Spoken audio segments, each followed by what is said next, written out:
Qué bueno que podemos orar juntos al Señor. Y bueno, como cada miércoles vamos a comenzar meditando en la palabra del Señor y conforme a nuestro plan de lectura anual, estamos leyendo el Evangelio de Marcos ahora y me gustaría que reflexionáramos en el capítulo 5 de los versículos del 1 al 20. El título de la reflexión de esta noche es La derrota del mal. Y realmente ahorita, en este tiempo, justamente muy cerca de las celebraciones de esta temporada del año, está de moda hablar de los exorcismos y de la película El Exorcista, y más porque hay una película en las carteleras que habla acerca de esto. Y esta noche vamos a reflexionar no solo en el relato más largo del Evangelio de Marcos, sino en el relato más largo y detallado de toda la Biblia acerca de un exorcismo. Entonces, fíjense lo que dice ahí Marcos capítulo 5, versículos del 1 al 20. Vamos a leer únicamente versículo 1 y 2. Dice, entonces llegaron al otro lado del lago, a la región de los Gerasenos. Cuando Jesús bajó de la barca, un hombre poseído por un espíritu maligno salió de entre las tumbas a su encuentro. Hoy en día, ¿realmente crees que exista gente que es poseída por un demonio? ¿Realmente crees que existan los demonios? Creo que es muy natural que en este tiempo las personas se sientan algo escépticas al respecto, que no se crean esto y que digamos, no, eso realmente es cuestión de la fantasía, realmente son cosas que no pasan. Pero déjame preguntarte, ¿por qué no creer en que existan los demonios? ¿Por qué no creer que existan los endemoniados? Puedes decir que es irracional e ilógico creer en eso, pero si creemos que Dios existe, ¿por qué no creer que existen los demonios? Cuando en esta narración se nos habla acerca de una experiencia que tuvo Jesús con un endemoniado. Creo que una otra razón por la cual no creemos que los demonios puedan existir es porque no entendemos realmente lo que es un demonio, no entendemos realmente lo que es una persona que es poseída y las características de esta persona. Ahí en el versículo 2 dice que Jesús al bajar de la barca se encontró con un hombre poseído. Y al hablar de una posesión, a veces se puede malinterpretar la idea de lo que pasa con un endemoniado, porque parece que la persona endemoniada es una pobre víctima, ¿están de acuerdo? Es simplemente un vehículo donde un demonio, o muchos, como en este caso, pueden hacer lo que quieran de esa pobre persona, que simplemente por accidente un demonio entró a su mente, entró a su cuerpo y esa persona simplemente se deja manipular y se deja llevar por el demonio, pero realmente no es culpa de la persona que se encuentra así y se ve únicamente como una víctima. Pero la Biblia nos revela al mismo tiempo que los endemoniados no son unas víctimas, sino que son nuestras propias actitudes la que dan lugar a los demonios. Vean, por ejemplo, lo que dice el versículo, Efesios capítulo 4, versículo 26. Dice, además, no pequen al dejar que el enojo los controle.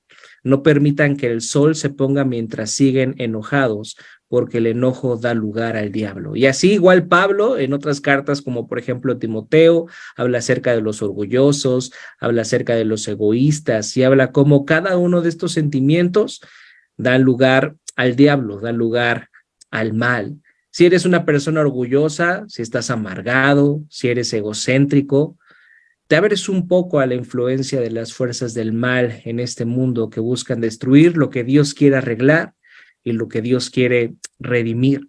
Y cuando tú, según Pablo, cuando de alguna manera estás enojado, cuando eres una persona orgullosa, cuando eres una persona egoísta o te comportas de alguna de estas maneras, en realidad hasta cierto punto también estás siendo influenciado por el mal, estás siendo influenciado por las fuerzas malignas que realmente existen en este mundo. Y por lo tanto, la diferencia entre una persona poseída y nosotros no es una cuestión de calidad, sino una cuestión de cantidad. Fíjense lo que estoy diciendo, la diferencia entre una persona poseída y nosotros no es una cuestión de calidad, no es porque seamos mejor que esa persona, sino tiene que ver con una cuestión de cantidad. Porque en nuestras vidas operan los mismos patrones que se ven en un demonio poseído, según la narración de Marcos, capítulo 5. Y tal vez te preguntes, ¿cuál es este patrón? ¿De qué estás hablando, Rodrigo? Permítanme Se los explico. Vean lo que dice ahí el versículo 3. Este hombre vivía en las cuevas de entierro y ya nadie podía sujetarlo, ni siquiera con cadenas. Siempre que lo ataban con cadenas y grilletes, lo cual le hacían a menudo, él rompía las cadenas de sus muñecas y destrozaba los grilletes. No había nadie con suficiente fuerza para someterlo. Día y noche vagaba entre las cuevas donde enterraban, a los muertos, y por las colinas, aullando y cortándose con piedras afiladas. Es importante que tengamos en cuenta algo. Nosotros podemos estar haciendo pactos con el mal, aunque no nos demos cuenta. Nosotros podemos estar haciendo pactos con el mal, aunque no nos demos cuenta. Y cuando haces un pacto con el mal, es posible que a un inicio recibas cosas positivas, cosas que parecen impresionantes, cosas que pueden llamar la atención. Notaron que el endemoniado tenía superfuerza, que tenía una fuerza sobrehumana, rompía las cadenas con sus muñecas con facilidad, nadie podía detenerlo. Entonces, esta persona tenía habilidades especiales que tal vez le hacían sentir mejor que otras personas. El pacto que hizo con el mal lo llevó a tener una fuerza enorme, pero al mismo tiempo, si pueden ver la circunstancia en la que se encontraba esta persona, aunque tenía superfuerza, al mismo tiempo estaba convertido en un esclavo. Era un esclavo. Su humanidad estaba siendo destrozada. No sabía quién era, tenía una personalidad múltiple, perdió el sentido de sí mismo, tanto que vivía desnudo, vivía en las tumbas. Eso es a lo que se refiere cuando el texto dice cuevas de entierro. Realmente vivía ahí en los cementerios y perdió también la cordura. Se cortaba y lastimaba a sí mismo con piedras. Lo que le estaba pasando era realmente horrible. Había perdido completamente el sentido de sí mismo y se había vuelto un esclavo de sus propios deseos, de sus propias pasiones, de sus propios sueños. Pero ¿esto qué tiene que ver con nosotros? ¿Por qué estamos reflexionando acerca de esto esta noche? Fíjate, si eso es algo de este mundo, lo más importante de tu vida, si algo de este mundo es lo que realmente le da significado a tu vida, si algo en este mundo es en donde fundamentas tu autoestima, si en algo o en alguien de este mundo es donde fundamentas la percepción que tienes de ti mismo, o ese algo o ese alguien te hace más feliz que Dios, entonces ese algo o ese alguien te esclavizará. Ese algo o ese alguien se convertirá en tu amo, en tu Señor, y has hecho un pacto con Él. Y puedes decir que eres cristiano, pero ¿en qué se centra tu corazón? ¿Qué es lo más importante para ti? ¿Qué es lo que realmente te motiva? ¿Qué es aquello en lo que gastas tu dinero? ¿Qué es aquello en lo que gastas tu tiempo? ¿Qué es aquello en lo que gastas tus esfuerzos? ¿Qué es aquello que es el centro de tus pensamientos? Aquello que dices, si tengo esto, entonces estaré bien. ¿Qué es? Tú y yo tenemos diferentes respuestas a todo esto en nuestras mentes, pero eso que está ahí en tu mente se ha convertido en tu amo y te esclavizará. Y aunque creas que tienes el control de tu vida, la realidad es que poco a poco te convertirás como el endemoniado, te convertirás en un esclavo y ese algo te esclavizará y te controlará a ti. Pongamos un ejemplo. Por ejemplo, ¿qué pasa si haces de tu trabajo el centro de tu vida? ¿Qué pasa si haces de tu trabajo, de tu carrera profesional, de tu éxito profesional, lo más importante de tu vida? Probablemente experimentes poder, ¿estás de acuerdo? Probablemente te conviertas en una persona exitosa porque estás dedicando mucho esfuerzo, porque estás dedicando mucho empeño, porque estás dedicando tu tiempo en eso, y probablemente te sientas mejor que las demás personas y probablemente seas mejor que las demás personas porque has hecho de tu carrera profesional el centro de tu vida. Y también hay una tendencia en las personas que hacen del trabajo el centro de su vida. Y es que la intención de esas personas es llegar a la cima, poder escalar, poder llegar lo más alto posible, sin importarle encima de quién tengan que pasar, sin importarle si tienen que explotar a personas, si tienen que pisotear a otras personas en el camino hacia la gloria, en el camino hacia lograr el éxito que tanto desean. También existe la posibilidad de que tomes atajos éticos para hacer de tu carrera profesional algo exitoso. Y por supuesto, eso te atormentará en el futuro. También es posible que si haces de tu carrera profesional, de tu trabajo, el centro de tu vida, te hundas físicamente, te canses, no descanses el tiempo suficiente. Y también tu trabajo tomará tus relaciones. Si haces de tu trabajo, de tu carrera profesional, el centro de tu vida, eso destruirá tus relaciones personales. Ya no te importará no pasar tiempo con tu familia, ya no te importará pasar tiempo con amigos, ya no te importará pensar en las necesidades que tengan los demás. Realmente te importa únicamente tú y realmente te importan únicamente tus necesidades. Cada vez te encontrarás más esclavizado, porque si algo es más importante para ti que Cristo, entonces ese algo o ese alguien te esclavizará. Ese es el mismo patrón que experimentó el endemoniado. ¿Están de acuerdo? Recuerden, no es una cuestión de calidad, sino una cuestión de cantidad. Él era una persona muy poderosa, pero estaba esclavizado. Tal vez te sientas una persona poderosa, pero estés esclavizado. Tal vez pienses que tú estás en control de tu vida, pero realmente te invito a que mires tu corazón y veas cómo todo eso que sientes que te da poder, que sientes que te da identidad, que sientes que le da sentido a tu vida, tiene el poder de esclavizarte. El mal no viene y te advierte que hará un pacto contigo. A un inicio te ofrece algo que parece algo maravilloso, algo bueno, pero con el paso del tiempo te convertirás en su esclavo. Dice el versículo 6, cuando Jesús todavía estaba a cierta distancia, el hombre lo vio, corrió a su encuentro y se inclinó delante de él. Dando un alarido, gritó, ¿por qué te entrometes conmigo, Jesús, hijo del Dios Altísimo? En el nombre de Dios te suplico que no me tortures, pues Jesús ya le había dicho al espíritu, sal de este hombre, espíritu maligno. Entonces Jesús le preguntó, ¿cómo te llamas? Y él le contestó, me llamo Legión, porque somos muchos los que estamos dentro de este hombre. ¿No les parece increíble esta conversación?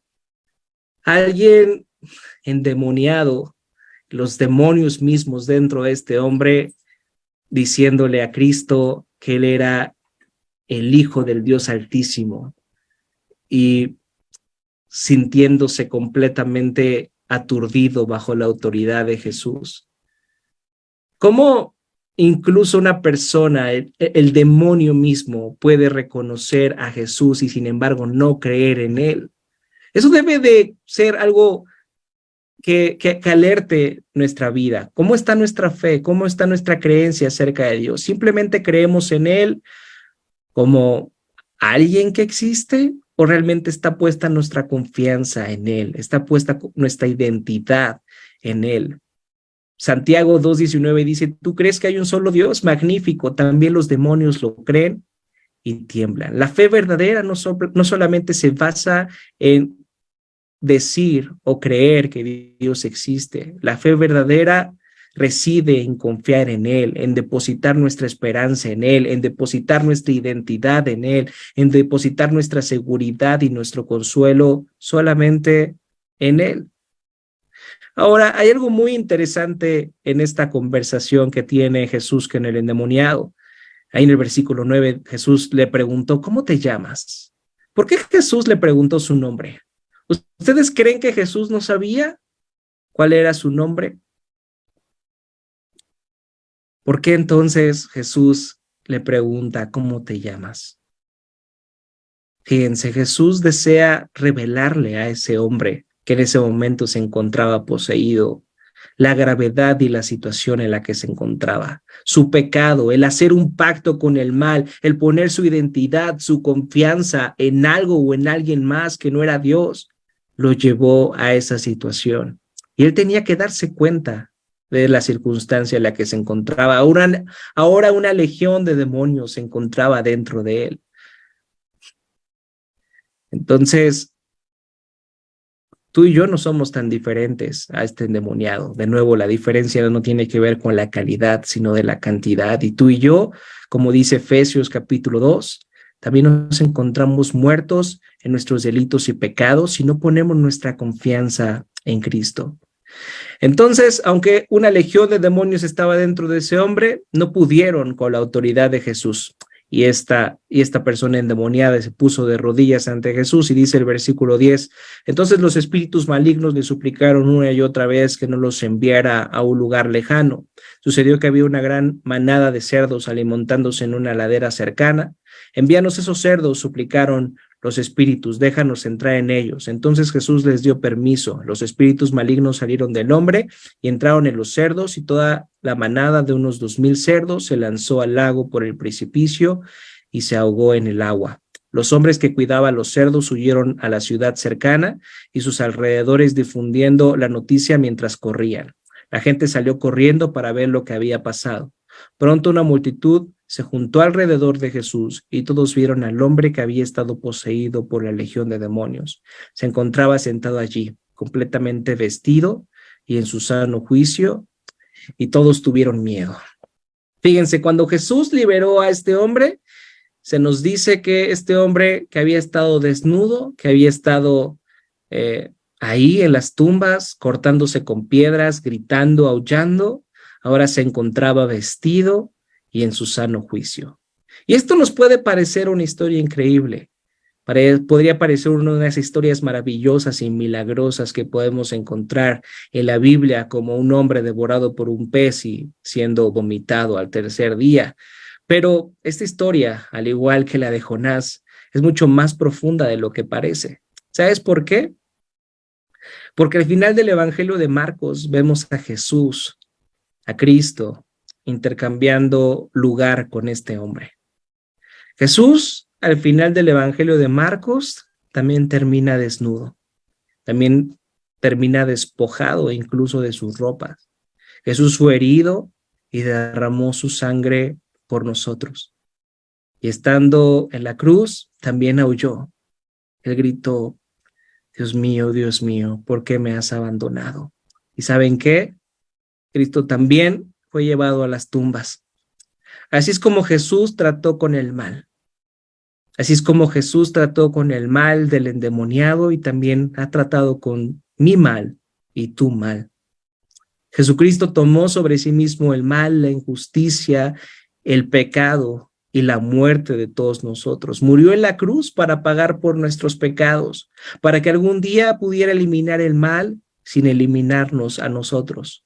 Y ese es el secreto de cómo Jesús derrotó el mal en la vida del endemoniado, en tu vida y en la mía.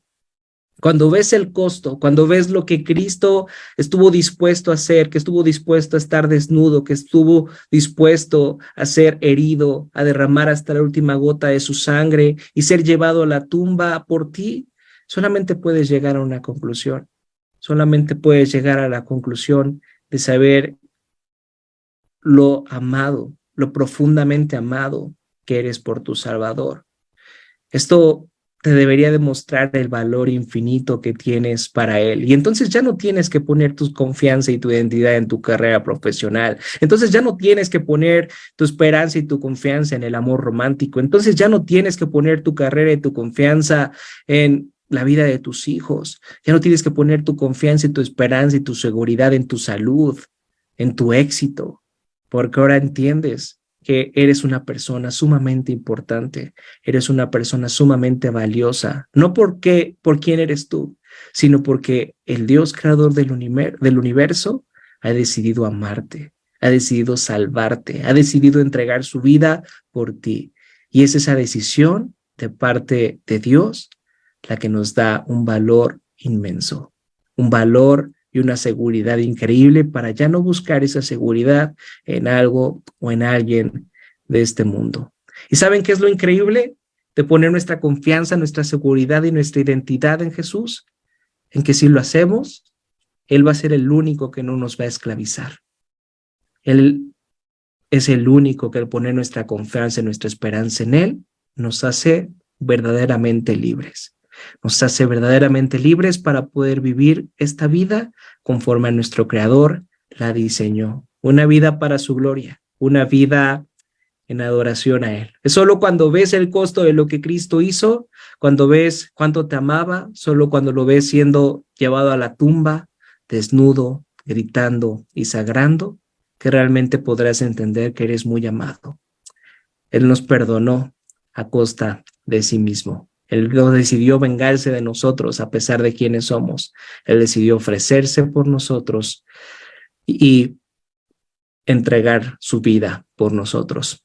La pregunta que tenemos que hacernos esta noche es: ¿en dónde vamos a poner nuestra identidad el día de hoy? ¿En algo de este mundo que nos va a decepcionar, que va a terminar, que nos va a esclavizar?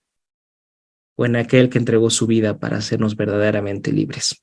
Demos gracias a Dios porque entregó a su Hijo en nuestro lugar para que ahora nosotros seamos revestidos de su gracia, sanados, aceptados, adoptados y perdonados. Oremos para que podamos apreciar la obra de Cristo y deseemos vivir para su gloria en gratitud a la salvación tan preciosa que hemos recibido.